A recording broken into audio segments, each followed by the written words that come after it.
Hi viewers, welcome back to our channel. ఎలా ఉన్నారు మీరంతా? ఎస్, మీరందరూ సూపర్ ఉంటారు. నేను కూడా చాలా బాగున్నాను. సో ఈ రోజు వీడియోలో నేను షేర్ చేస్తున్నాను IFB మైక్రోవేవ్ ఓవెన్లో కుర్కురే బెండి ఎలా తయారు చేయాలో చూపిస్తున్నాను. సో ఈ కుర్కురే బెండి రెసిపీ అని మొత్తం డీటెయిల్స్ అన్ని అంటే ఇంగ్రీడియంట్స్తో సహా నేను స్క్రీన్ పైన ఇస్తాను అండ్ అలానే డిస్క్రిప్షన్ బాక్స్లో కూడా ఇస్తాను. ఒకసారి చెక్ చేసుకోండి. ఇలా ఇవ్వడం వల్ల ఏంటంటే రెసిపీ చేసేటప్పుడు మొత్తం దీనికి కావాల్సిన ఇంగ్రీడియంట్స్ అన్నీ మనం దగ్గర పెట్టుకోవచ్చు అండ్ ప్రాసెస్లో చూస్తున్నప్పుడు ఓకే ఆ ఇంగ్రీడియంట్ ఈ ఇంగ్రీడియంట్ అనే ఒక ఐడియా వస్తుంది. సో అందుకోసం నేను స్క్రీన్ పైన ఇస్తాను, at the same time description బాక్స్లో కూడా ఇస్తాను. అండ్ ఇప్పుడైతే చాలామంది మైక్రోవేవ్ ఓవెన్లో రెసిపీస్ అనేవి పోస్ట్ చేయండి, like non veg recipes, veg recipes, ఇలా ఫ్రై రెసిపీస్ అనేసి చాలా కామెంట్స్ చేస్తున్నారు. సో మీరు స్పెసిఫిక్గా మెన్షన్ చేయండి మీకు ఎలాంటి రెసిపీస్ కావాలంటే కేక్ రెసిపీస్ కావాలా, ఫ్రై రెసిపీస్ కావాలా, నాన్ వెజ్ ఫ్రై రెసిపీస్ కావాలా, ఇలాంటివి కొంచెం మెన్షన్ చేశారనుకోండి నేను సెలెక్ట్ చేసుకుని మీరు అడిగిన రెసిపీస్ని నేను పోస్ట్ చేయడానికి ట్రై చేస్తాను. సో ఇప్పుడైతే మీరు వీడియో చూసేయండి టిల్ ద ఎండ్. చాలా సింపుల్గా ఎక్స్ప్లెయిన్ చేస్తున్నాను అండ్ అలానే మన మైక్రోవేవ్ ఓవెన్లో ఎలాంటి మోడ్స్ అనేవి మనం సెలెక్ట్ చేసుకోవాలనేది కూడా క్లియర్గా ఎక్స్ప్లెయిన్ చేస్తున్నాను. మీకు క్లియర్గా అర్థం అవడానికి మీ స్క్రీన్ పైన కూడా టెక్స్ట్ ఇస్తున్నాను, ఒకసారి చూడండి.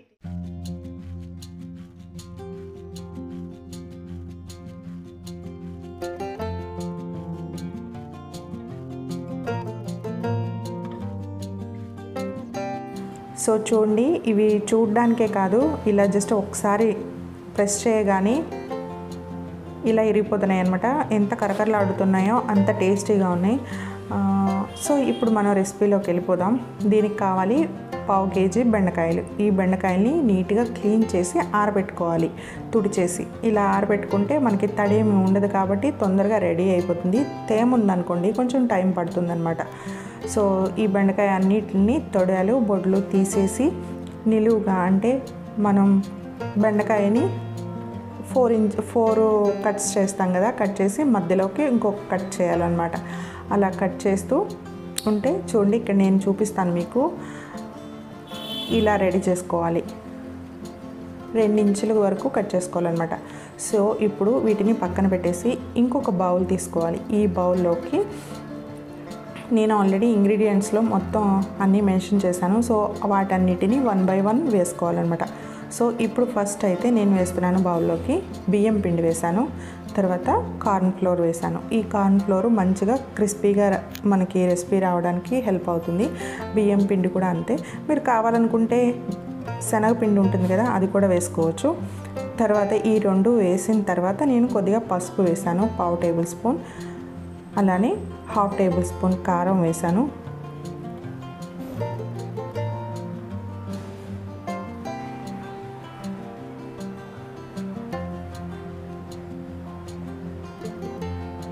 తర్వాత ధనియాల powder, garam masala, amchur powder, chaat masala.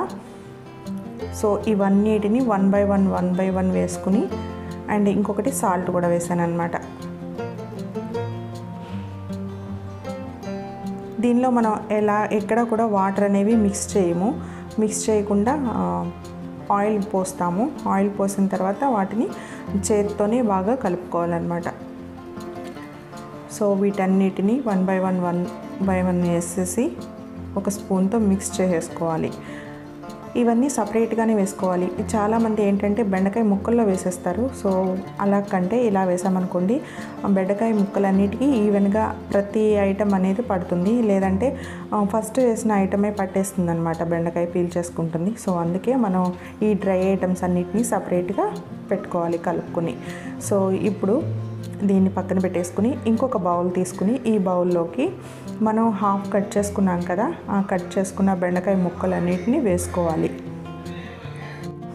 So ఇలా ఒక బౌల్లోకి వాటన్నిటిని ముక్కలన్నిటిని తీసేసుకున్న తర్వాత మనం డ్రై ఇంగ్రీడియంట్స్ అన్నీ మిక్స్ చేసి పక్కన పెట్టుకున్నాం కదా, ఆ పొడి అంతా ఈ ముక్కల పైన వేసుకోవాలి. ముక్కలపై వేసుకుని ఒక ఫోర్క్ తీసుకుని మనం పైకి కిందికి ఇలా కదుపుతూ ఉంటే ఆ పొడి అంతా ఈ ముక్కల లోపలికి కూడా వెళ్తుంది, వెళ్ళేసి పట్టుకుని ఉంటుందన్నమాట. తర్వాత మనం ఇందులో ఎలాంటి వాటర్ అనేది వేయకూడదు, ఓన్లీ ఆయిల్తోనే మిక్స్ చేసుకోవాలి. వాటర్ వేసామనుకోండి, మనకు తెలిసిన విషయమే కదా, బెండకాయ అనేసరికి జిగురు ఉంటుంది. ఈ జిగురు వల్ల మనకి తొందరగా ఫ్రై అవ్వదు, క్రిస్పీనెస్ అనేది కూడా రాదనమాట, క్రిస్పీ అనేది ఉండదు అసలు. సో అందుకోసం మనం దీనిలో ఎలాంటి డ్రాప్ వాటర్ కూడా ఉండకూడదు. అందుకే ఇందాక మనం బెండకాయ కడిగినప్పుడు ఆరబెట్టుకోవాలని చెప్పాము. కడిగేసి తుడిచేసి ఆరబెట్టుకుంటే చక్కగా తడి అనేది లేకుండా ఉంటుంది. సో ఇక్కడ నేను 2 టేబుల్ స్పూన్ ఆయిల్ వేసాను. వేసి ఆ ఆయిల్తోనే మిక్స్ చేసుకోవాలన్నమాట. ఒకసారి ఇలా చేత్తో బాగా అంతా మిక్స్ అయిపోవాలి. కింద పొడి కూడా మిక్స్ అయిపోవాలి. మిక్స్ అయిపోయి ఈ బెండకాయ ముక్కలన్నిటికీ మంచిగా కోట్ అవ్వాలి. సో ఇలా ఒకసారి అంటే 1 మినిట్ టైం పడుతుంది.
ఇప్పుడు ఈ బెండకాయ ముక్కల బౌల్ని మైక్రోవేవ్లో పెట్టాలి.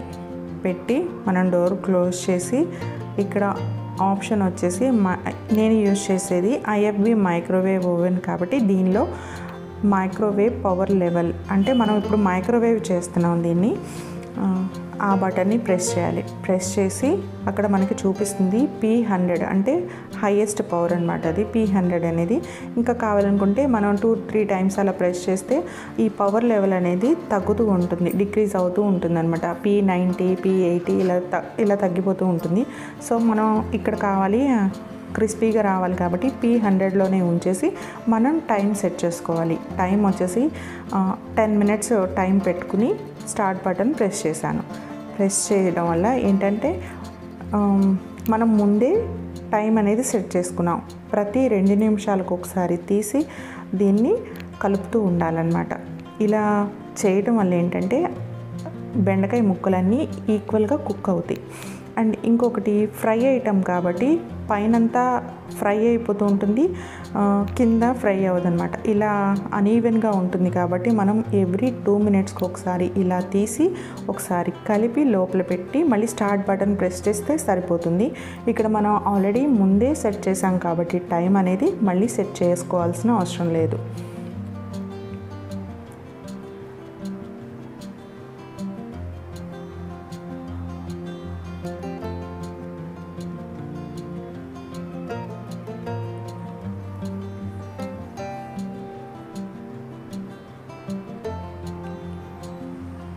చూడండి, ఇది సెకండ్ టైం తీయటం.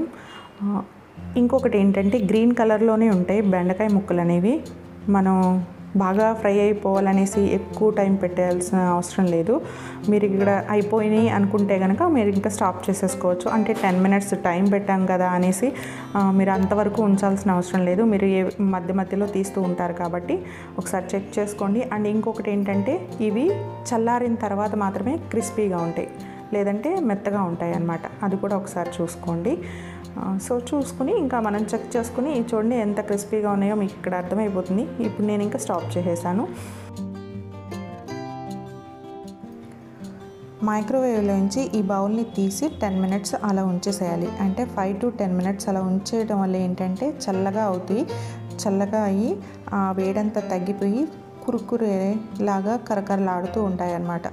పిల్లలకి వీటిని సాస్ వేసి ఇచ్చేసామనుకోండి చక్కగా తింటారు ఈవినింగ్ టైంలో.